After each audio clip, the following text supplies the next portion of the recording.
happen. Gotta lead, I can't keep moving backwards no more. Stay focused, run it up and stack it. No more distractions, and I ain't getting stagnant no more. Believe this shit happen. Gotta lead, I can't keep moving backwards no more. Stay focused, run it up and stack it. No more distractions, and I ain't. What's up, gang? Today reacting to Big 30, the demon of Memphis, you know what I'm saying? So, let's get it, man.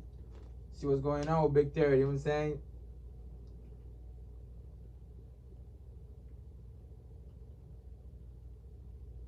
Even though Pooh Shiesty often gets the attention for being one of the most savage rappers from Memphis, his childhood friend Big 30 is also just as crazy. Here's a closer look at the criminal history and career of Chopper Gang General Big 30, the Demon of Memphis. Memphis is a wild city that has produced some of the most legendary names in hip-hop, from veterans like 3 6 Mafia and 8 Ball and MG, to Yo Gotti and Young Dolph, to the newer generation of rappers like Key Glock, Moneybagg Yo, Pooh Shiesty, and Big 30. Memphis has produced some major talent. But part of what inspires the music is the real struggle that those growing up in low-income neighborhoods of the city have gone through. Both Pooh Shiesty and Big 30 grew up together on the south side of Memphis, and together they've taken the industry by storm with their unique flow and raw lyricism.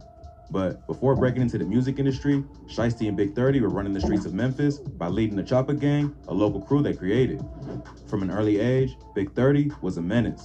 He was kicked out of school for disruptive behavior several times before even making it to high school. He eventually went to an alternative school, but that didn't help much, and he would continue to get into trouble. At some point, he linked up with his childhood friend Pooh Shiesty, who was heading down the same path that he was, and they both started going crazy in the streets together. They would assemble a crew with their friends, Lil Hank and Chopper Wop, and call themselves Chopper Gang. Together, they would terrorize the streets of Memphis and become one of the most respected neighborhood gangs in the area. Big 30 would rise in the ranks to become one of the most feared shooters in South Memphis, and his name is even a reference to his favorite gun. Chopper Gang quickly grew in numbers as they continued to gain respect in the streets, and not before long, they were becoming a major movement. So, with their city behind them, Shiesty and Big 30 decided to hop in the booth and start making moves in the music industry instead of just the streets. They were inspired by rappers like Kodak and Chief Keef to find a way out of the hood through music and started writing their own tracks about the struggles of coming up out of Memphis. But early on, rap wasn't paying the bills, so they were still making money in the streets to finance their careers. Those street activities would eventually get Big 30 locked up. In January 2018, Big 30 would get arrested for reckless endangerment and possession of a weapon alongside a friend named Marcus Walker. Police reports show that they were accused of shooting into their own building and that bullets ended up going through at least 3 different apartments. The cops arrived and arrested Big 30 and Walker, even though a friend told neighbors that they were just playing around with the guns and weren't shooting at anyone on purpose. But a neighbor spoke to police and said the bullets only missed them by a few feet and could have killed someone. So police had to arrest Big 30 and his homie for reckless endangerment and gun charges. But he wouldn't be locked up for long and would get right back to rapping once he got out. He dropped his debut track, Breaking News, in 2018, alongside K Shiesty, Chopper T, and of course, Pooh Shiesty. Chopper Gang would then go on a spree and start dropping singles that started to build him a buzz in the city. He and Shiesty would drop tracks like Hell Night and Chopper Talk that went viral. They would also link up with other popular Memphis artists like Block Boy JB and Moneybagg Yo, which helped them get more attention on a mainstream level. Big 30 ended up linking with Moneybagg Yo through his cousin, who he knew from the hood. After they met, it was all love, and Big 30 ended up signing to Moneybagg through CMG, Yo Gotti's label. Alright, so Big 30 got signed first, then Pooh Shiesty. Alright, I always wanted to know that. Gave him the professional connections and mentorship he needed to succeed in the rap game. But at the same time, his homie Pooh Shiesty would be building his own network in the industry, but they still continue to collaborate on tracks and satisfy their day one fans. After Big 30 signed to Moneybagg Yo, Shiesty would find his own mentor and sign a deal with the trap god himself, Gucci Mane. Shiesty secured a deal with Gucci's 1017 label in April 2020, putting Chopper Gang on the map and making him and 30 two of the hottest up-and-coming artists from Memphis. The reason their strategy worked so well is that they each found their own lane and didn't try to piggyback off the success of each other. They also used their fan bases and connections in the industry to help each other. It seemed to work because the two rappers were on their way to taking over the game. But just as they were reaching the top, Big 30 would face more trouble with the law and was arrested on drug charges in Alabama in late 2020. Police said that around 4 a.m. on October 1st, police officers from the narcotics unit in Jefferson County, Alabama, pulled over a Ford Expedition rental car that was traveling west on I-22. The driver of the car was a man identified as L. Foster from Decatur, Georgia, and Big 30 was in the passenger seat. The two were driving from Atlanta to Memphis when they were pulled over. After searching the car, police found $17,000 cash, a loaded Glock 40 handgun, promethazine, codeine, and some weed bagged up for individual sale. Foster was only charged with misdemeanor possession of marijuana, but records show that Big 30 was an alleged gang member with pending charges in Tennessee. So, he was charged with felony possession of marijuana, drug paraphernalia, and unlawful possession of a firearm. He would be kept in jail for a few days, but would be back on the streets in less than a week. He dropped his first day out freestyle that quickly racked up millions of views and let the world know that Big 30 was back. But even though he'd made some friends in the industry, Big 30 was also starting to gain some enemies. In June 2020, the rapper would have a brief feud with his best friend's mentor, Gucci Mane. In a now deleted Instagram post, Big 30 posted a photo of himself alongside Pooh Shiesty and Gucci at what appears to be a music video shoot being filmed beside a pool. The caption of the post said, 375, 1017, brr. Pooh Shiesty commented, Big 3 CEOs, on the post with a bunch of heart emojis.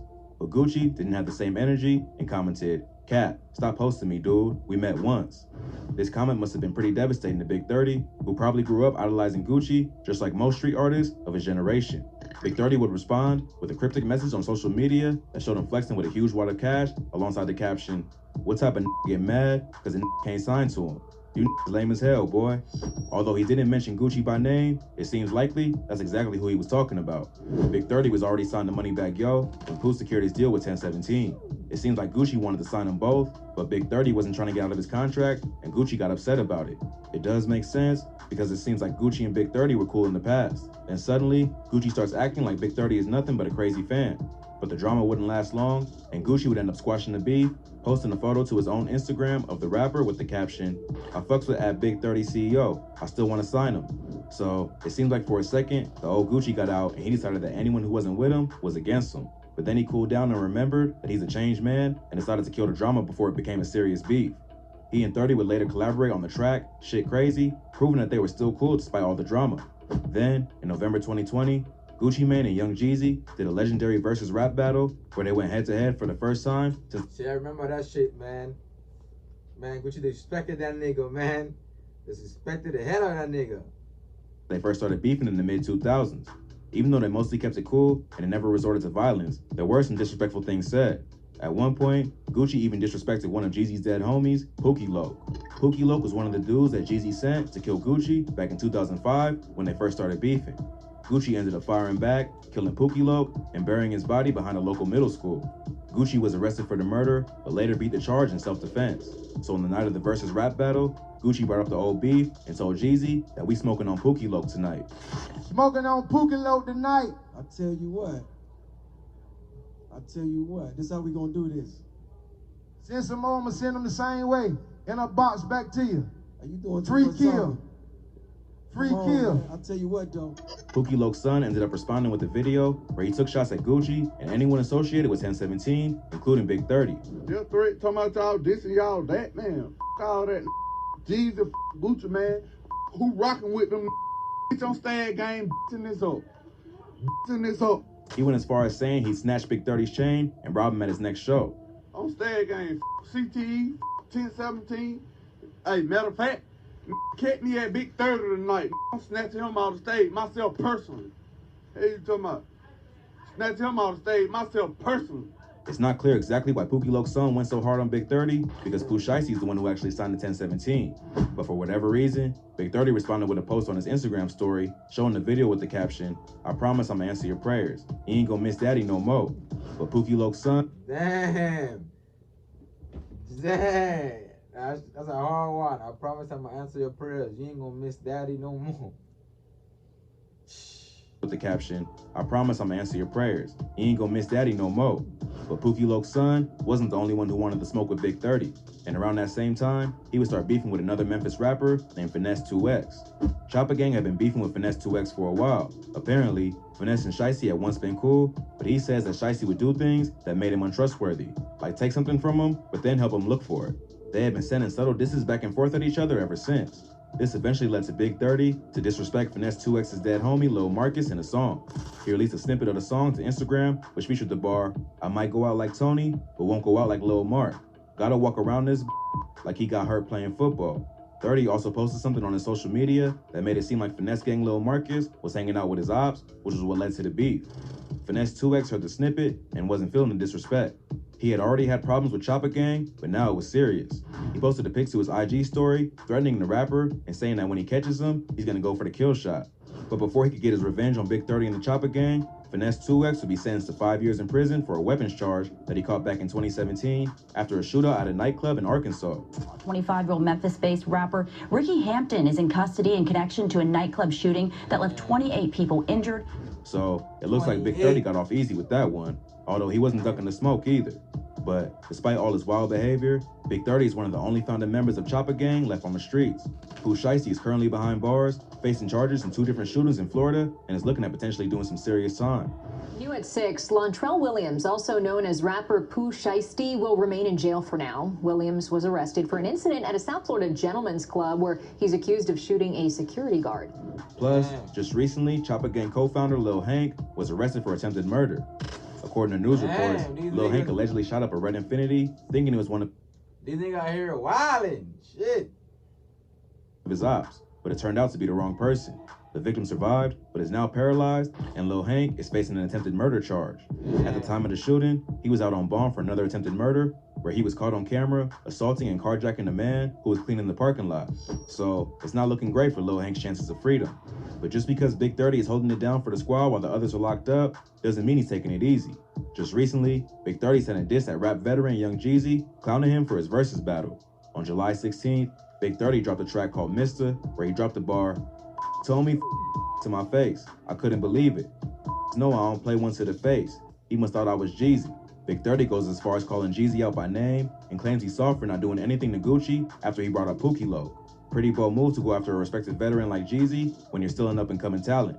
Although it seems like Big 30 is taking a page out of Gucci's playbook and doesn't care who he disrespects.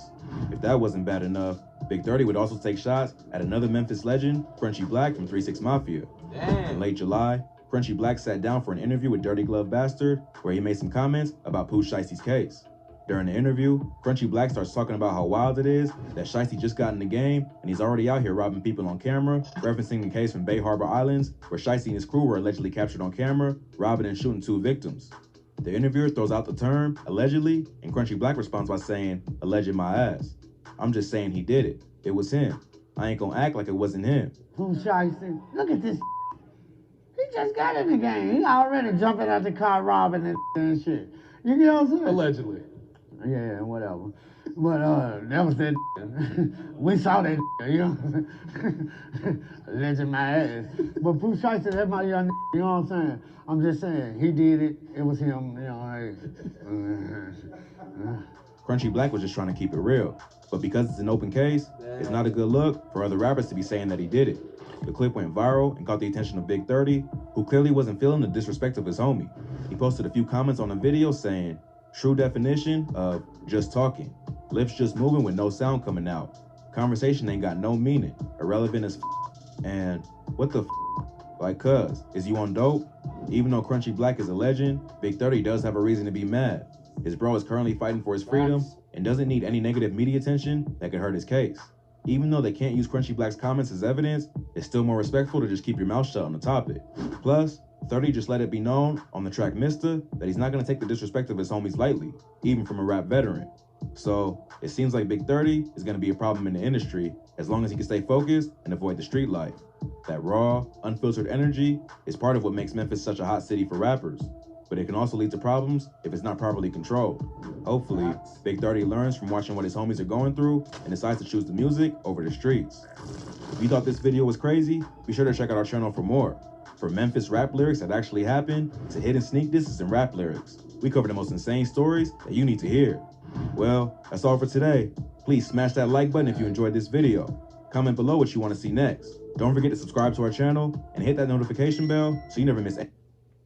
Alright, man, that's it for this video, man. Shout out to Hip Hop Daily for the fire-ass vid. But hey, come on, man. I'm trying to get to 100 subscribers, man. If you fuck with me, subscribe, man. Let's get it, man. Run it up, man. Give a like, comment, and subscribe. Let's get it.